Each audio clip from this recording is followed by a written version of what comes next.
ഏവർക്കൊരു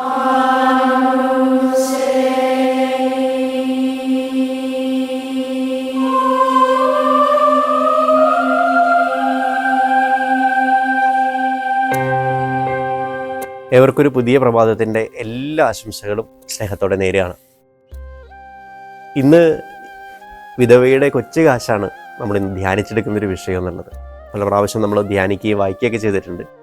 ഈ ക്രിസ്തുവിൻ്റെ നോട്ടത്തിൻ്റെ വ്യത്യാസം അത് എത്ര സുന്ദരമാണല്ലേ. ബാക്കി എല്ലാവരും വലിയ വലിയ തുകകളൊക്കെ കൊണ്ടുവന്ന് നിക്ഷേപിക്കുമ്പോൾ അതിനെ കണ്ട് ഇവരൊക്കെ വലിയ സംഭവമാണെന്നൊക്കെ വിചാരിക്കുന്ന സമയത്ത് ക്രിസ്തു വേറെ ഓപ്പോസിറ്റ് ചിന്തയാണ്. വെറും 2 ചെമ്പ് തൊട്ടാണ് കൊണ്ടുവന്നിടുന്നത്. ആ നാണയങ്ങൾ കൊണ്ടുവന്നിടുമ്പോൾ ശരിക്കും ആ ഒരു ഭണ്ഡാരത്തിൽ നിന്നല്ല ശബ്ദം ഉണ്ടായിട്ടുണ്ടാവും. കാരണം ബാക്കിയുള്ളവരൊക്കെ കൊണ്ടുവന്നിട്ടത് അതിനേക്കാളുമൊക്കെ ഭാരമുള്ളതും കനവുള്ളതുമായിട്ടുള്ള പണമാണ്. പക്ഷെ ഇവള് കൊണ്ടുവന്നിട്ടത് മനുഷ്യൻ്റെ നോട്ടത്തിൽ വലിയ ആഴമില്ലാത്ത അല്ലെങ്കിൽ അത്രമാത്രം മൂല്യമില്ലാത്ത ഒന്നിനെയാണ്. പക്ഷെ ക്രിസ്തു നോക്കിയത് എങ്ങോട്ടേക്കാണ്? അവളുടെ കയ്യിലുള്ള ആ പണത്തിൻ്റെ മൂല്യത്തിലേക്കല്ല, അവളുടെ ഹൃദയത്തിലെ സ്നേഹത്തിലേക്കാണ്. കാരണം നമ്മൾ ചെയ്യുന്ന പ്രവൃത്തി, നമ്മൾ എന്ത് ചെയ്തു എന്നുള്ളതല്ല, നീ എങ്ങനെ ചെയ്തു എന്നുള്ളത് വളരെ പ്രധാനപ്പെട്ടതാണ്. ഈ ഒരു ദിവസം നമുക്ക് ചിന്തിക്കേണ്ടത് അതാണ്. നമ്മൾ എന്തൊക്കെ ചെയ്തെന്നുണ്ട്? കുറേ പുണ്യപ്രവൃത്തികൾ ചെയ്യുന്നുണ്ടാവാം, കുറേ നന്മകൾ ചെയ്യുന്നുണ്ടാവാം. ഈ നോമ്പിൻ്റെ ഇത്രയും ദിവസമൊക്കെ ആയി ഇത്രയും കാര്യങ്ങളൊക്കെ ചെയ്തു എന്ന് വിചാരിക്കുമ്പോഴും ഇതിൻ്റെ പുറകിൽ എന്നെ പ്രേരിപ്പിച്ച ഘടകം ഇത് വളരെ പ്രധാനപ്പെട്ടതാണ്.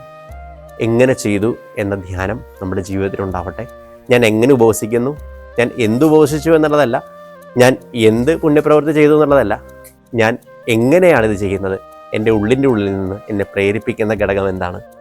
ഈ വിധവയായ സ്ത്രീയെ പോലെ ജീവിതത്തിൻ്റെ എല്ലാം നഷ്ടപ്പെടുത്തിയിട്ട് ദൈവത്തെ സ്നേഹിക്കാൻ തയ്യാറുള്ളൊരു മനസ്സാണ് എനിക്കുള്ളത്. അതിനു വേണ്ടിയിട്ടാണോ ഞാൻ ഈ പുണ്യപ്രവൃത്തികളൊക്കെ ചെയ്യുന്നത്?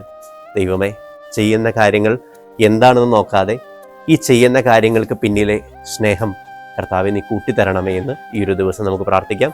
ദൈവം നിങ്ങളെല്ലാവരെയും സമൃദ്ധമായിട്ട് അനുഗ്രഹിക്കട്ടെ. ഈശോ മിശിഹായ്ക്ക് സ്തുതിയായിരിക്കട്ടെ.